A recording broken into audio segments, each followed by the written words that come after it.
Dangerous Assignment, starring Brian Donlevy as Steve Mitchell.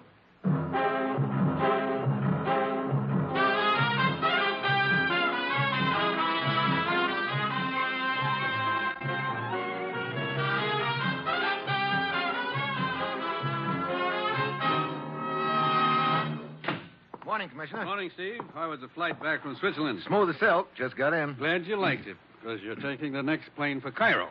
Cairo? You mean today? Look, I don't even have a clean shirt left. You can dunk it in the Nile when you get there. Oh, Rose. Yes, Commissioner. How are you doing on Steve's plane ticket? I was able to get him space on the next plane. Takes off in an hour. Good. Oh, great. I haven't had a date for a week, and now you want to fix me up with a mummy. Steve, remember Sheik Haroun? Sure, he's an old friend of mine. He should be. What do you mean? About 5 years ago, I taught him to play poker, and he cleaned me. Well, as you know, the Sheik controls a territory on the edge of the Sahara. He has a walled city there. Yeah, I was there once. Quite a joint. We think there's uranium ore in his territory. Oh. You don't think the Sheik's making himself an A-bomb, do you? No, but we do know that 6 months ago we concluded an agreement permitting representatives of several countries to explore and develop the area. That agreement expires next Wednesday, and the Sheik has suddenly refused to renew it or even see our representatives. Yeah, sound like someone up the ante, huh? Yes. Apparently these other interests have the inside track with him right now. We want you to change all that. Oh, great. Sounds like a cinch. Where is the Sheik now? In his walled city? No. According to our information, he's staying on his houseboat in the Nile at Cairo right now. Steve, get to the Sheik.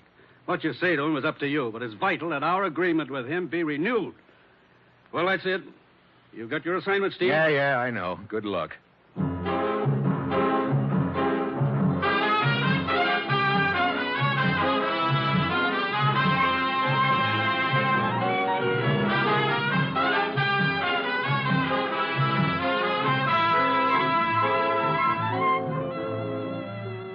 The National Broadcasting Company is proud to present Dangerous Assignment, starring Brian Donlevy as Steve Mitchell, colorful, two-fisted government agent. At all those places of the world where danger and intrigue walk hand in hand, there you will find Steve Mitchell on another Dangerous Assignment.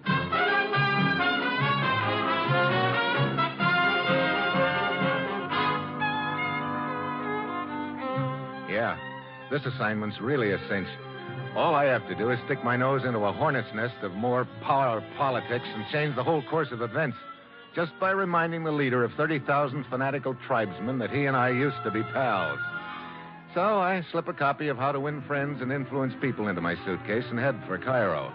It's Friday when I get there. I check in at the Delta Hotel, and then I head for the Sheik's houseboat on the Nile. Stop where you are, Effendi. Huh? You cannot come aboard this boat. Who are you? One of the Sheik's guards. Look, tell the Sheik that Steve Mitchell is here. The Sheik will see no one. Who's that guy up on the deck? That is Ahmed, the Sheik's confidential secretary. Look, Ahmed. I warn you, do not set foot on this boat, or it will be the guard's unpleasant duty to shoot you. Guard! Oh, good afternoon, Mikan. Has the Sheik changed his mind about seeing me? No, I'm afraid not, Mikan. But surely he will see me. I am sorry, but I have my orders. The Sheik will see no one. Now, please leave. Both of you at once. Very well. Okay, but I'll be back. I would not advise it, Effendi. Well, looks like you didn't have any better luck than I did. Say, your face seems familiar. I am Mikan. I was once the chief's trusted lieutenant. I thought I recognized you. I'm Steve Mitchell.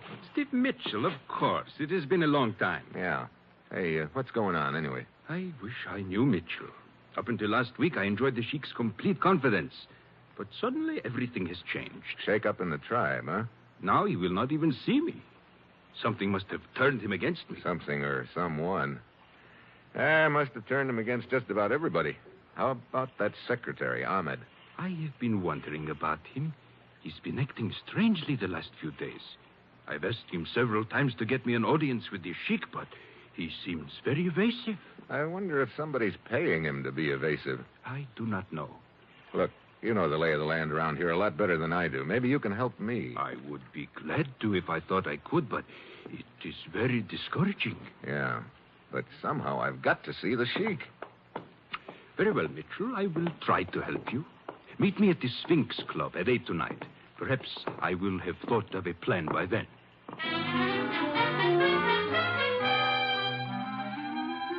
I get back to my hotel just in time to see a figure that looks like Ahmed scooting through the lobby. In my room, there's a bowl of fruit on the table with a note, compliments of the management. I pick out an apple and start for the window, thinking about the whole deal.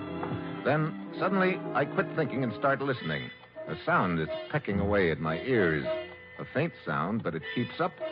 Then it registers.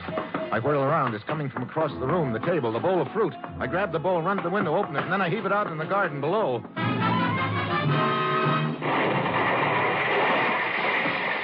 The concussion knocks me back. I can hear a couple of windows breaking. I run downstairs to the lobby. The clerk is waving his hands in the air. What happened? That explosion. That explosion was meant for me.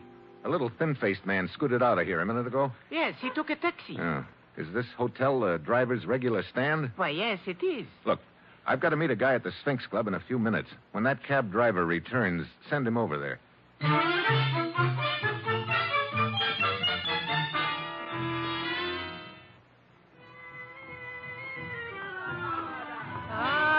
Welcome to my humble Sphinx Club, sir. You're just in time for the entertainment. I am looking for a guy named Mikan. Ladies and gentlemen, Mitchell, special over here. attraction. Hello, Mikan. Please sit down. Thanks. I almost didn't make it tonight. Looks like Ahmed planted a bomb in my room. What? What Mitchell did? Look, you found out anything yet?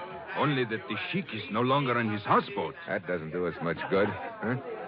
Hey, who's that guy out there talking about Hollywood? His name is Eddie Martel, a very clever entertainer. Listen to him. I think you will find him amusing. I'd like to give you my humble impression of a few American movie stars, so let's see if you can recognize them. Now, can I have your attention, please? All of you at the back of the room there? All right.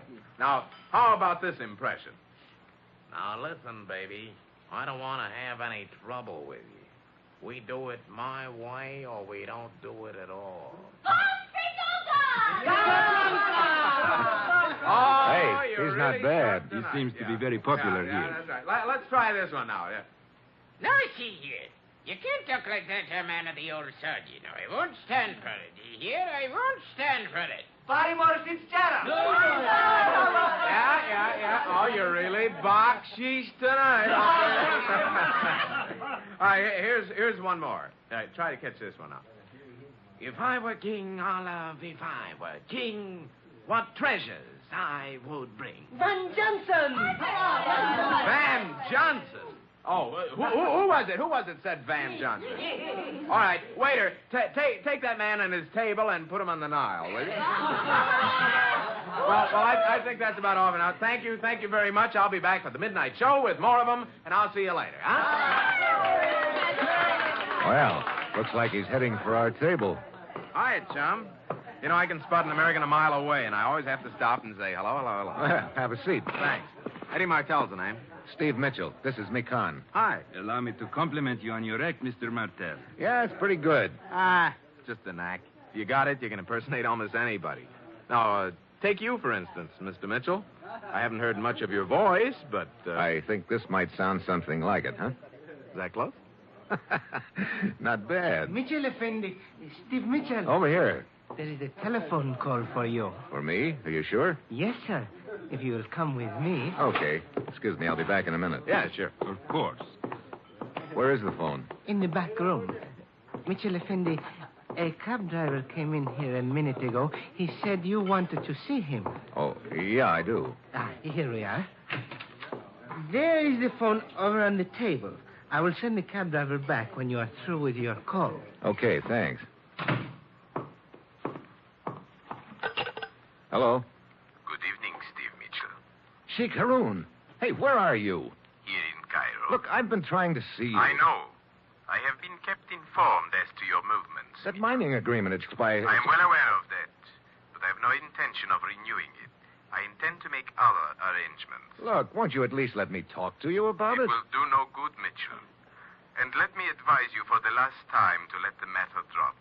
If you do not, if you persist in interfering, then I cannot be responsible for the consequences. Look, forget that I once saved your life. Just remember, I taught you to play poker. Now at least you owe me a chance to Goodbye, talk. Mitchell. Later tonight, I'm returning to my walled city. Wait a minute. Oh, Great. Mr. Mitchell, sir? Huh? Oh, are you the cab driver? Yes, sir. The hotel clerk said you wished to see me. Yeah. You picked up a little thin-faced guy named Ahmed in front of the hotel about an hour ago. Where'd you take him? I have written the address on this piece of paper, sir. Oh, thanks. Here, this is for your trouble. Thank you, Yeah, sir. after I Thank close you. here, I'll be heading for the States again, I guess. I imagine it will seem good to get back home. Oh, Mitchell. Hey, Martell, Huh? how'd you like to make a few extra bucks? You kidding? Is it honest, and who cares? I think I might have a little job for you in a few minutes. Yeah, okay. See you in my dressing room, okay? That's a deal. What is this all about, Mitchell? Look, Mikan, that phone call just now was from the Sheik. What? Where is he? Somewhere in Cairo, but he's leaving for his walled city. That means we've got to act tonight. But I still do not understand what you wish with this Eddie Martel. Look, he's an impersonator. He could imitate my voice on the phone. Imitate your voice. That's right. I want Martel to call Ahmed, make believe he's me, and tell Ahmed I know he planted that bomb and I'm on my way over to settle things with him. But what will that accomplish? Well, I'm going to be right across the street from Ahmed's place when he gets that call. If he's working under the Sheik's orders, he'll probably get panicky and run to the Sheik. I'll follow him. If he's working for somebody else, he'll probably run there. I'll still follow him. I see. Well, I hope it works. In the meantime, Mitchell, I will continue my efforts to see the Sheik. Okay. If you do locate him, tell him I know I'm trying to fill an inside straight, but I think he owes me at least a chance to draw to it. I do not think I understand your message, Mitchell. Maybe not, but I think the Sheik will. Well, I'll see you later, Mikan. So I make the deal with Eddie Martel to call Ahmed at 9. I pay the guy across the street $5 to let me roost on his roof. It's a good spot. I can look right into Ahmed's room. At 5 to 9, a girl comes in. She's wearing a red dancing skirt. She and Ahmed seem to be talking about something pretty important. 9 o'clock comes. 9:15. Still no phone call. I wait until 9:30, and by then I'm sure something has gone wrong with my plan. I go back to the Sphinx Club and head for Eddie Martel's dressing room. There's a man standing in front of the door. What do you want? I want to see Eddie Martel. Why? Who are you? Steve Mitchell. Now, look, if it's okay with you, I want to see Eddie Martel. Is he in the dressing room? Yes. And it is quite all right with me if you wish to see him, Mr. Mitchell. There he is. Oh, brother. Not a very pretty sight, is it? Well, I guess he won't be impersonating anybody from now on. Now, please tell me why you wish to see Eddie Martel. What is it to you? Oh, allow me. I am Lieutenant Abura of the Cairo Police. Well, Lieutenant, as long as we're laying credentials on the table, here are mine. I see. Why are you in Cairo, Mr. Mitchell? I've been trying to see Sheik Haroun. You think the Sheik is involved in this killing? It looks like it. His boy Ahmed planted a bomb in my room. I see. Mitchell, you are aware of Sheik Haroun's power. Are you prepared to confront him with an accusation? No. I'm just trying to confront him, period. Without more evidence, I cannot help you. All right. I think I know where I can get the evidence. The hard way. The Sheik's secretary, Ahmed. Come, then. Let us pay him a visit.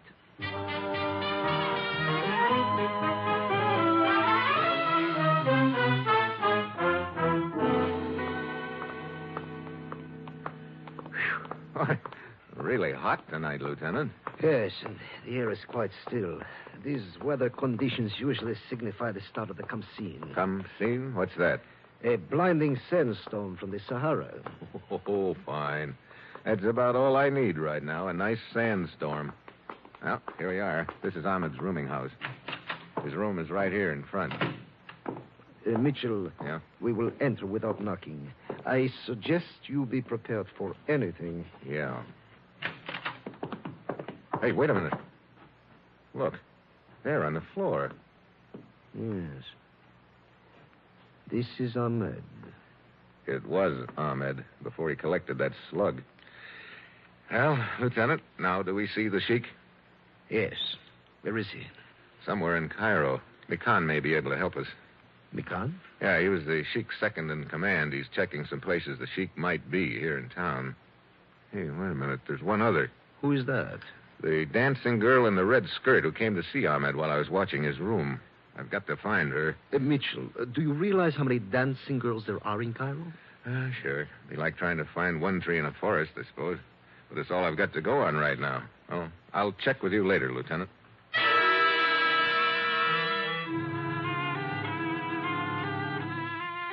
For the next 3 hours, I cover every cafe, bar, and dive I can find. I see a lot of dancing girls, all shapes and sizes. Quite a few are wearing red skirts, but none of them's the one I'm looking for. The sandstorm has started by now, and it's really a beaut.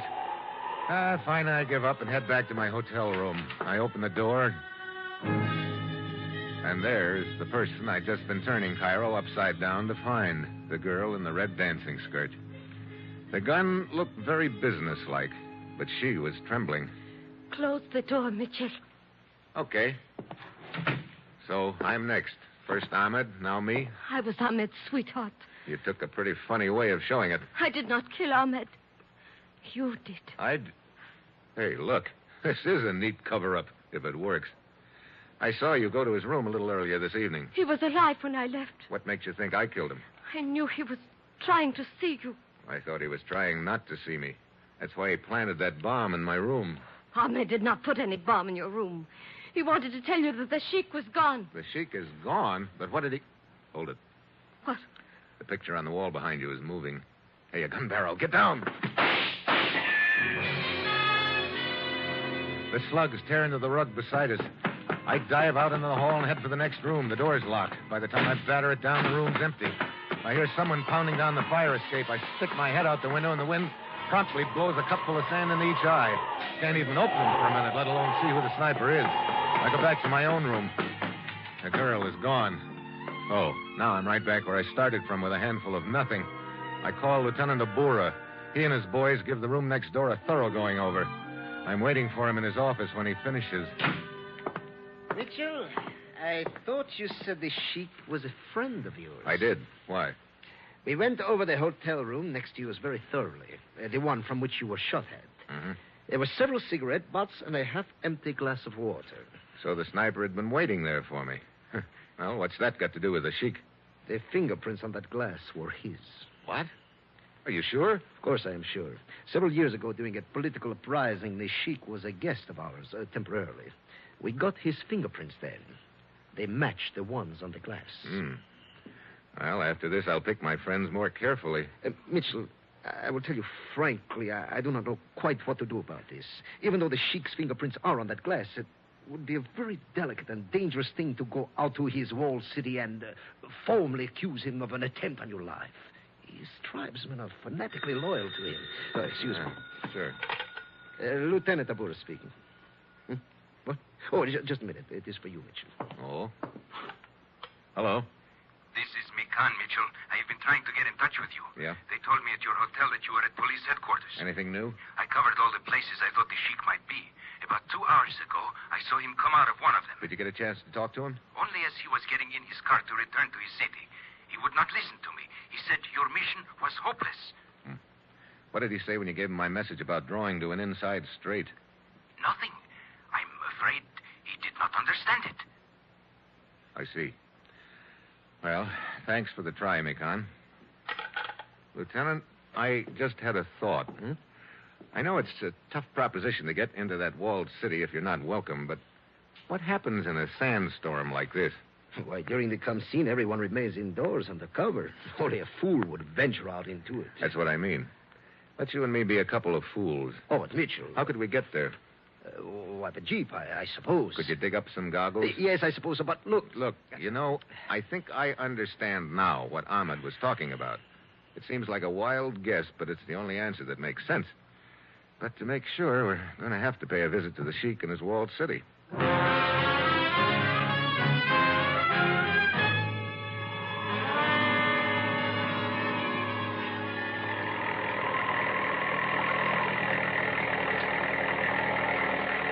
the walls, just ahead, Mitchell.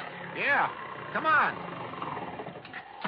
I hate to think of what this sand would be doing to our eyes if we didn't have these goggles. So do I. Well, the gate is closed. There's no sentry on duty. Feels you were right about the sandstone, Mitchell. The city may be unguarded. Yeah, come on, let's find a place to climb this wall. It's too high to jump, about 12 feet. Mitchell, many things about this I do not understand. Me too. But I think it's beginning to fall into place. Hey, wait. There are a few missing rocks in the wall here. Maybe I can get enough for a handhold. I'll give it a try. Mitchell, be careful. The guard sees you on the wall, he will shoot instantly. Yeah, I know. Here's another hole. Can you reach the top with your hand? Yeah. I got a hold of it now. As soon as I pull myself up, I'll give you a hand. There. Tell you what inside, Mitchell. No. Come on, Lieutenant. Climb up a little and I'll give you a hand. All right. Hey, I got a hold. Yes. Can you reach my hand? Yes. Here you go. Oh, thank you. Okay. We'll drop down just inside the wall here. I'll go first. Come ahead. Very well. This wall shelters us from the wind a little. Yeah. Now, look. There's a secret entrance to the Sheik's chambers. He showed it to me when I was here 5 years ago. Where is it? Right around the corner of that building over there, I think. Now, we'll be crossing about 20 feet of open space, but we've got to take a chance. You ready? Yes. Let's go. Mitchell, we have been seen. Yeah. Get behind the corner of the building here. Come on. Here we are. Now, you press one of these rocks, and it's supposed to open the door. Hurry, Mitchell, hurry. I've got it. Quick. Get inside. Okay, pull the door shut behind you.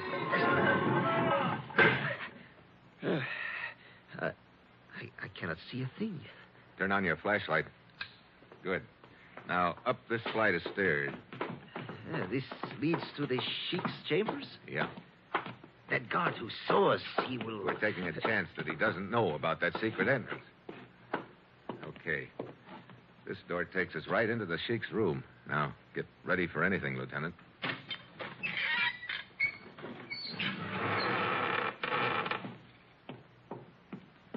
Mitchell, the room is empty. No, I don't think it is. Mikon should be here. You are very clever, Mitchell.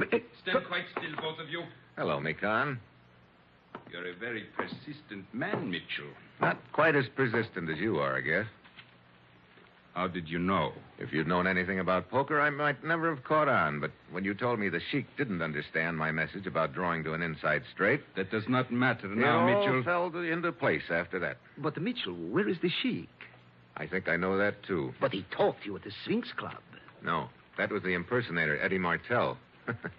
I thought I was going to use him, but Mikon beat me to it. But the Sheik's fingerprints in the hotel room. I guess it wasn't too hard to place a glass with those fingerprints there. Huh, Mikon? We're wasting time. The point is, both of you know too much to live. Abura, keep your hands inside. Watch out, Lieutenant. I warned you. Abura crashes into the table and knocks the lamp to the floor. The room is in darkness now. And now, Mitchell, I have a different fate in store for you. I took just in time. I knew about the trap door and the pit full of lime. The Sheik had shown them to me once. So, you escaped the pit, but you cannot get out of this room. Why don't you call for help, Mikon? Or maybe you don't want any of the tribe to know what's in that pit. You are quite right, Mitchell. This is a matter to be settled between the two of us. I start circling in the dark. I know Mikon's across the pit, but he doesn't know which side I'm on. Then a finger of light stabs at him from the floor. Abura was still alive. And it turned on his flashlight. Mikon shoots out the light, but in the second it is on, I located him. He is standing on the other side of the pit with his back to it. That's the one direction he isn't expecting me to come from. The pit's about 10 feet across, but I know it's my only chance. I get a running start and dive across the pit at Mikon. Mitchell! Lost your gun, huh? I do not need it. There's enough strength in my arms.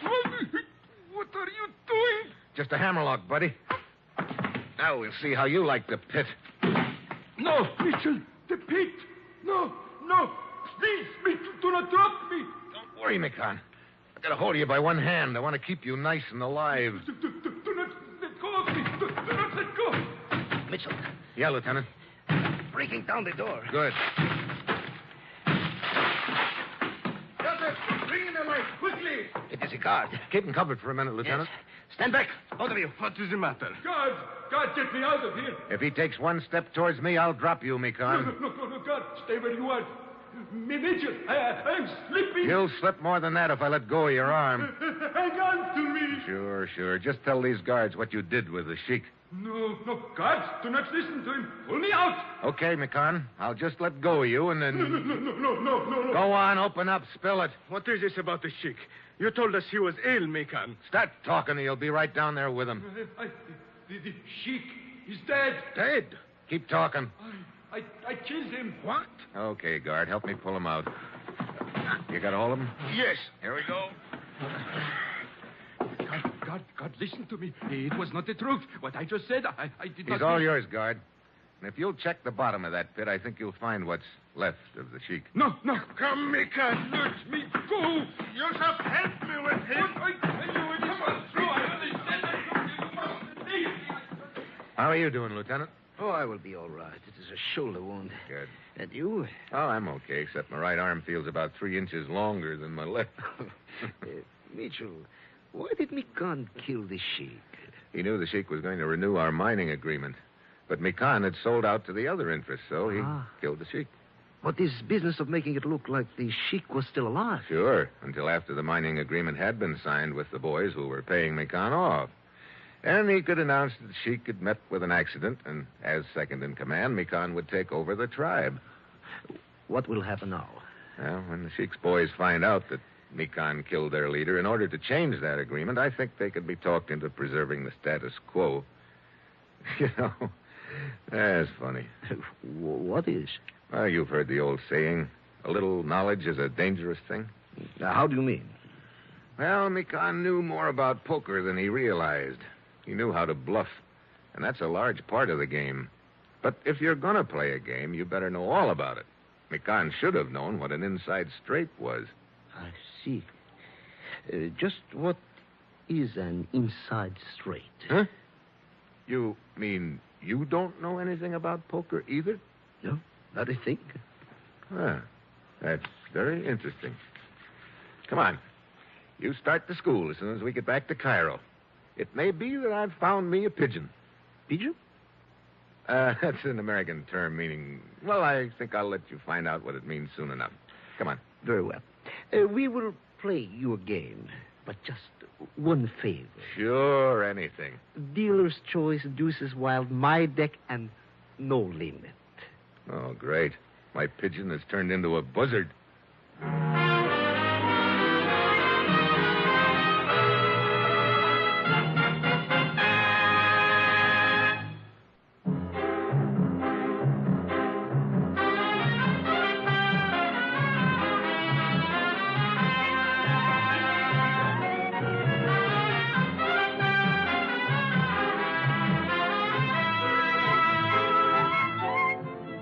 You have just heard another episode in the exciting new adventure series, Dangerous Assignment, starring Brian Donlevy as Steve Mitchell. Dangerous Assignment is written by Bob Reif, with music by Bruce Ashley, and is directed by Bill Karn. Be with us again next week at this time when Brian Donlevy, starring as Steve Mitchell, will embark on another dangerous assignment.